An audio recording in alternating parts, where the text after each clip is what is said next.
I, Judas, can tell only of deepest tragedy, where I was a man that lived close to heaven, but I ended in hell. I had the highest opportunity of apostleship, but made of it just a frightful calamity. There are those who seek to defend me. They say that everything I did was nobly impelled. But it's not so. It's not true. And on the other hand, I'm the victim of some of the most vehement and heartless denunciations that are hurled from people even today. But listen as I plead not for forgiveness, but for understanding. Understanding. Remember that I was a human. Anything that I did, you also are capable of doing.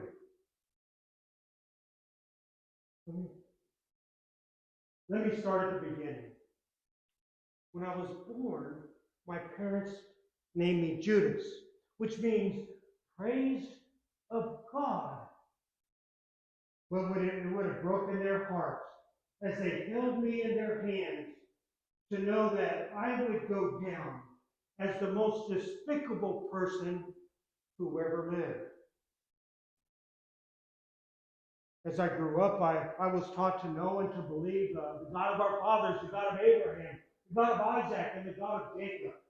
And then, the greatest day of my life, the prophet of Nazareth, Jesus himself said, "Follow me." This set me on a road that leads to heights. This puzzles you? You cannot understand why Jesus chose a man like me to be his disciple? Why has he chose you to be his disciple? Why has he chose you? See, Jesus knew that I had glorious possibilities, and so with the best and the happiest of intentions, I forsook all and I followed him. For 3 years, I listened to those matchless sermons. I witnessed those divine miracles. But when they took him to a cross after I betrayed him, I found another tree where I hung myself. Let me tell you how it happened. Listen, and you will hear how a single passion can kill a man's soul, not as quickly as a boa constrictor, for example, would wrap itself around a deer or an animal and crush it, but as slowly and as imperceptibly as a vine makes its way around a mighty oak and chokes it. Well, my master passion was greed. And since I was the treasurer of our small group, temptation visited me often and long, and one day, some of the money in our money bag, it stuck to my fingers and it fell into my pocket. I rationalized it away and said, well, one day I would pay it back. When you want to sin, Satan is there giving you any and every reason to promote that sin. As I think back on it, I wish the very first time that I had taken the money, I would have been caught. Perhaps then my story would be written on a higher level.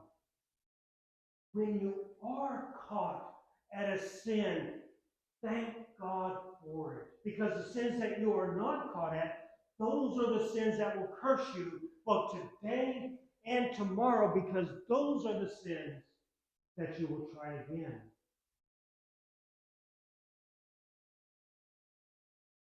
Don't think that Jesus didn't warn me. He did. Now his warning seemed just as clear as a bell, as a foghorn in the stillness of the night. I remember one of his sermons, he said, well, he had a scale, and on that scale, he had all the riches of the world, the diamonds and the gold, the jewels, the rubies, whatever you can think of, all the riches in the world. And on the other end of that scale, he had just one human soul. The scale tipped in favor of that one human soul. He said, what does it profit a man if he shall gain the whole world and yet lose his soul? I too had a scale. And on that scale, I had just 30 pieces of silver on one side and the eternal destination of my soul on the other side. The scale tipped in favor of the money. I was there that day, the day that there was a dinner party, a dinner activity for Jesus at the home of Simon the leper after he had raised Lazarus from the dead, and just before Palm Sunday, at that dinner party, Mary, Sister of Martha, took this very expensive perfume and anointed Jesus, and then wiped her hair with it. I complained vehemently and said that the perfume should have been sold and the money given to the poor, thinking that I could keep some of the money myself. But when Jesus rebuked me, this was more than I could handle. So I went to the priest and I made an agreement to betray Jesus for just 30 pieces of silver. The night of the Last Supper, I was there. And I had to play my hypocritical role to the end. And so I chimed in with the rest of the disciples and said, when Jesus said, one of you this night will betray me. And so I chimed in and said, Lord, is it I? Jesus knew. So during the course of the supper, he said, it's the person, after I dip this bread, it's the person that I give it to. And that's what he did. During the course of the meal, he dipped it and gave it to me. Well, I ran out of the room and nobody knew what was going on. The disciples didn't know what was happening, but I went out to the room. And Jesus said, what you must do quickly. And my life does run tragically and very quickly to that tragic end.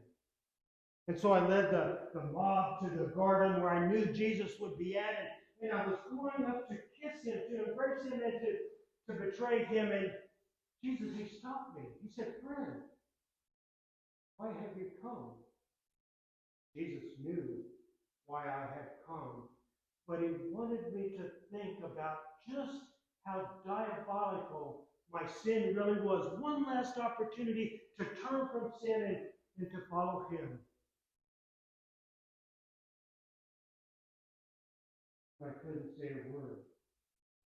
I simply kissed him and quickly turned away.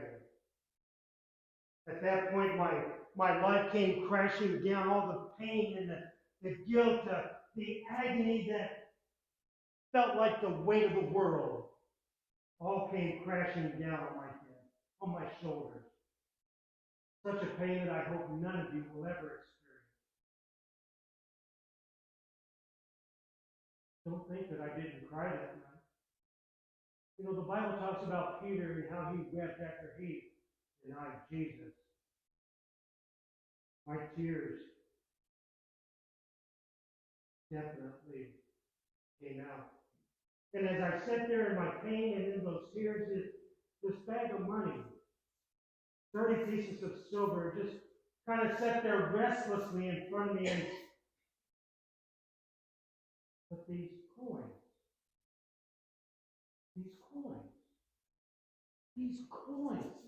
perhaps I can give them back. Maybe I can make everything right again. And so I took the coins back. I took the 30 pieces back to the chief priest, and I said, I sinned. I had betrayed innocent blood, chief priest simply looked at me. These folks who had forgiven the sins of millions, they looked at me and they said, what is that to us? You see to that.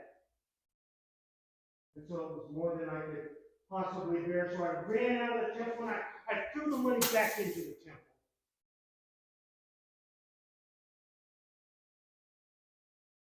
But you cannot throw away sin. No matter how far you run, no matter where you go, you cannot get rid of sin.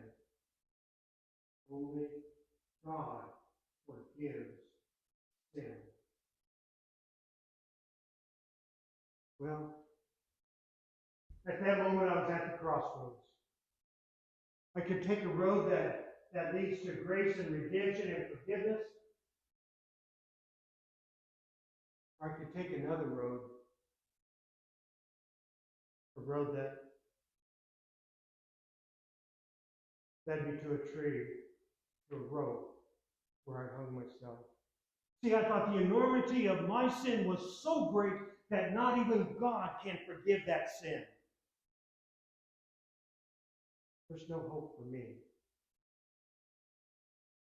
There is hope for you. Think about what Jesus has done in your heart and life. I became so caught up in myself and in my sin that they kept leading me away. But the grace of God comes to you, even today, to assure you in the little things and even in the big things that God forgives you, that He touches you and He fills your heart with His love and His grace. Well, you probably expect me to say, me, Judas, well, just try and forget me. But rather, I say to you today, remember me, Judas. For my life will never be a glowing example for you, but it must always be a powerful one.